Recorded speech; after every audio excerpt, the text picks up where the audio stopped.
Welcome to the Deep Dive. We're here to help you get up to speed on complex topics fast by pulling out the core insights from sources you need to know about. Today, we are taking on the energy transition, but we're deliberately going to avoid the usual stuff. Right. No batteries, no grids, no technical specs. We're shifting the perspective entirely. That's right. The source material we dove into suggests something really interesting, that the global shift away from fossil fuels isn't, at its heart, a technical problem. It's actually an inherently ethical and, well, a philosophical one. Okay, let's break that down, because what we found is this striking, almost counterintuitive parallel between the sustainability challenges we face today and the concerns of ancient Greek and Roman thinkers. It really makes for an incredible thought experiment. It does. So our mission for this deep dive is a kind of non-scientific exercise in, you could say, timeless ethics. We want to figure out which of these classical minds would champion modern solutions, like electric vehicles, and which ones would remain, firm skeptics. And we're using their ethical frameworks as a guide for our own choices. The core insight here really is that our challenges, resource depletion, managing new technology, they aren't new at all. Not at all. They're rooted in these perennial human issues. Greed, short-term thinking, ambition, all things that philosophers were analyzing centuries and centuries ago. So let's jump in. Let's start with the environmental foundation. What's genuinely surprising, I think, is just how long we've been grappling with self-inflicted environmental harm. These crises are not a modern invention. Right. The sources confirm that as far back as, say, 427 BCE, ancient societies were already struggling with resource management on a scale that was, for their level of technology, genuinely industrial. We tend to think of, major pollution and resource destruction as a product of the Industrial Revolution, but you're saying ancient Rome was facing what were basically systemic environmental collapses. They absolutely were. And the disruptions really mirror our situation today. I mean, think about Rome. The amount of deforestation and land clearing they needed just to fuel their cities and smelting operations. It led directly to widespread soil erosion. It silted up their rivers, their ports. And then you have their irrigation systems. Which were very advanced for the time. Very advanced, but often poorly managed. And that led to soil salinization, which made huge tracts of land completely infertile, sometimes for generations. So they were burning through their capital assets, the fertile land itself, for short-term gains. Exactly. And this kind of complexity is precisely what forced Greek and Roman thinkers to start establishing the first principles of responsible stewardship. The whole relationship between humanity and nature became a core ethical question. Let's talk about some of those thinkers. We should. Let's start with the Romans. You have Cicero, who championed this idea of natural law. He looked at the beauty and the order of the cosmos and saw it as evidence of an inherent divine intelligence. So for him, exploiting nature without any limits was more than just a bad idea. It was a direct violation of that eternal order. His philosophy demanded restraint, not just for practical reasons, but because it was, morally mandated by the universe itself. And he also pushed for equitable resource distribution. Right? Yes, that was key. And then his near contemporary, Seneca the Younger, the Stoic, he took the critique even further, but inward. Seneca was all about internal self-discipline, moderation. So his attack was aimed squarely at what we now call consumerism. It was a philosophical attack on consumerism, exactly. He argued that true freedom comes from limiting your own wants. His writings are basically an instruction manual for philosophical austerity. So we have Cicero's external limits from the cosmos, Seneca's internal limits from self-discipline. Where does someone like Lucretius, the Epicurean, fit in? Lucretius's goal was peace of mind, what he called ataraxia, the absence of disturbance or distress. He actually celebrated early humans for their simple lives, arguing they weren't burdened by the endless striving that advanced and often polluting technology creates. So a quiet, simple tool that doesn't cause a fuss. He might be okay with that. He might. But the massive, complex global supply chain needed for that tool, that would make him suspicious. It introduces disturbance, striving, anxiety. It's all conditional on achieving that quiet life. Exactly. But maybe the most foundational idea for our modern sustainability movement comes from Pliny the Elder, the naturalist. He's the one who called the earth a sacred trust. That's it, a sacred trust. Received from our ancestors, and we are morally obligated to pass it on to our descendants, increased and more beautiful. That single concept, our moral duty to future generations, is the absolute bedrock of intergenerational equity today. And we can even see these ethics being applied in the real world, in ancient political structures. Yeah, take the Greek city of Sybaris around 720 BC. They were basically early urban planners using ecological ethics. They were. The city administration was known for removing what they called the polluting arts, coppersmiths, stonemasons out of the city center, Why? to ensure citizens had undisturbed sleep. Undisturbed sleep. That goes right back to Lucretius's ataraxia. It does, and they went further. They banned chariots and wagons during certain hours to cut down on noise and congestion.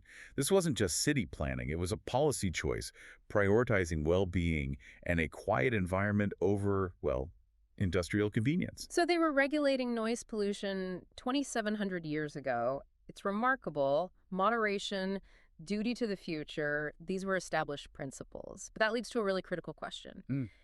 If they knew the right path, Cicero's restraints, Seneca's moderation, why did their societies still face those environmental collapses you mentioned? They failed because the barrier wasn't a lack of knowledge. It wasn't engineering. It was human desire, the drive for excessive power and wealth. The very things they warned against. The ancient philosophers saw this drive, ambition, consumption as the structural root of unsustainability. It's a tragedy of foresight, really.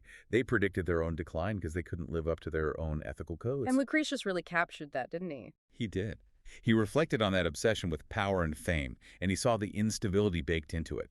He wrote that men strive for opulence, but it's a treacherous path. And when they get to the top, The whole system is so unstable that envy can strike you down like lightning into Tartarus. so seeking excessive power isn't just wrong, it's inherently self-destructive. It reminds me of Seneca when he critiques the pursuit of, what was the phrase? Utterly futile and completely worthless desires. That's the one. That phrase is key.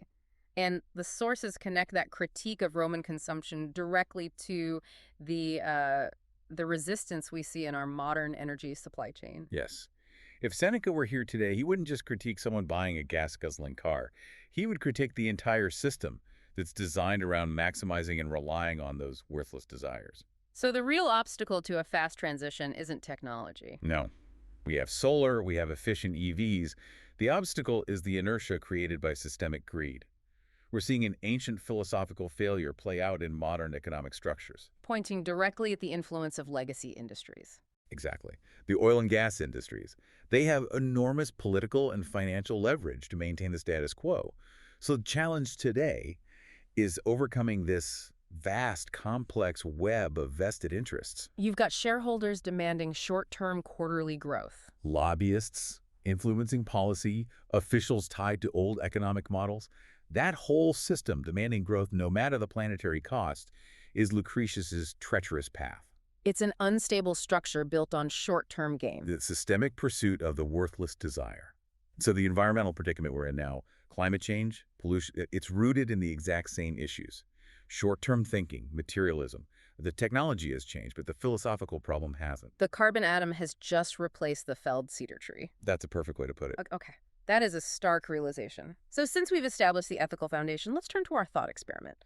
Let's pit the ancients against the electric vehicle. All right, let's do it. Let's start with the champions, the philosophers who would, I think, wholeheartedly embrace the electric revolution, the rationalists and materialists. And first up has to be Thales of Miletus. Thales, the rational observer.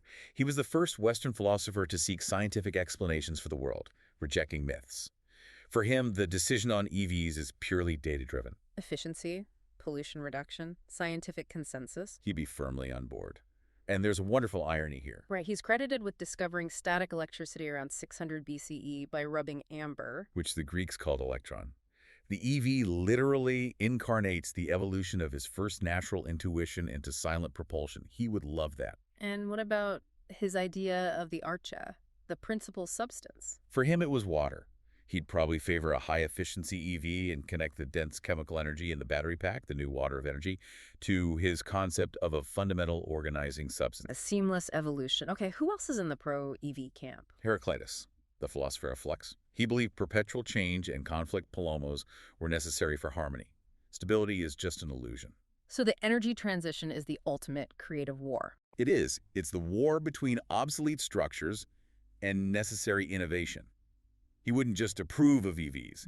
He would expect this chaotic evolution as the only path forward. And what about Democritus, the atomist? He was all about measurable physical knowledge. He would be enthusiastic. Yeah. EVs are fundamentally measurable, optimizable machines.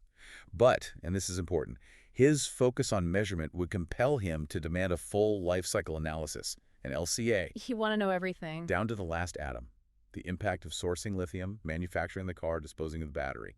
But if the LCA proved a greater environmental benefit over the thermal engine, he's pro-electric. Okay, so that's the rationalist camp. Now for our category of pro-electric, with a catch. Let's bring Epicurus back in. A quiet EV seems perfect for reducing the disturbance he hated. It does. It would reduce noise, stress, pollution in a city. Yeah. That contributes directly to his goal of ataraxia. So he would absolutely endorse the quiet efficiency of an EV as a tool. As a tool for sober living? Yes, it's about utility, reducing distress, living simply. An EV used just for transport is good. But for you, the listener, you have to ask, where does that tool become a luxury object? What's the line for Epicurus? The line is status. The sources suggest the second that EV becomes a massive, high-end, luxury SUV designed primarily to signal status, excess power, wasteful opulence. You would tear it apart philosophically. Absolutely. Because that striving for status introduces disturbance envy, financial stress, complication. It defeats the entire purpose of his philosophy. It's the difference between a useful machine and a worthless desire. That's a perfect distinction. Okay, now for the contextual thinkers, the ethical and political analysts. These guys don't care about the tech itself. Exactly. They care about its impact on society. Start with Socrates. The technology wouldn't impress him. He'd just apply the Socratic method. Asking, does this choice truly make the life of the soul in the city better? He requires evidence of virtue, not horsepower. He'd want comprehensive proof that EVs reduce injustice, decrease dependence on foreign powers, and genuinely help the average citizen live a more virtuous, less stressful life. He's only looking at the ethical outcome for the common good. And his student, Plato, the seeker of rational order. Plato would be highly suspicious of the whole premise of individual car ownership, electric or not, He'd see it as a cause of urban chaos. and inefficiency. He'd argue that relying on individual cars just isn't rational. He'd only endorse EVs if they were part of a much larger political project. Like what? Rational, organized infrastructure. Think dedicated rapid bus lanes, well-funded public transit, all powered by renewables. He wants rational political solutions, not just tech tweaks to maintain chaotic habits. And finally in this group, Aristotle, the ultimate analyst. Aristotle always reasons based on the final cause, the telos, the purpose of a thing. The purpose of transport is to move people efficiently. But as the ultimate contextualist, he would require complete comparative data, a full ethical accounting. So his approval depends entirely on the numbers, but the ethical numbers. Yes. The full cost must be counted. That includes ethical sourcing of cobalt and lithium, battery disposal methods, the whole picture. He'd likely support integrating EVs for dense cities, but maybe reserve biofuels or hydrogen for long-haul transport where the telos, the purpose, demands different metrics. Fascinating. Okay, so round out our poll, let's hit the skeptics. The conservative thinkers who value cosmic stability over all this material flux. First, Parmenides. He believed true reality is a single, unchanging, perfect being. Change is just an illusion of the senses. So this whole rush to a new technology. It would seem like a fleeting distraction from true reality. He would probably prefer the established technical order, even combustion, just because it represents kind of stability and permanence. And Anaxagoras? And Anaxagoras would see this whole debate as trivial, bickering over engine oil or battery chemistry. Tiny details compared to the vast cosmic order and nous, the divine mind that organizes everything. He'd prioritize intellectual understanding over any material transformation. So we've got our camps. The data-driven rationalists are pro-EV. The ethical thinkers demand proof of the common good. And the cosmic stability guys just remain aloof. Right. But to really tie this all together, let's look at the philosophical root of the word that defines this whole conversation: energy. It's a word we use constantly, but its root, energ, comes directly from Aristotle's philosophy, from his theory of change. In this framework, it helps us define the problem of the transition perfectly. Okay, so explain Aristotle's theory of change. How does it relate to sustainable energy? He defined the world in terms of potency and act.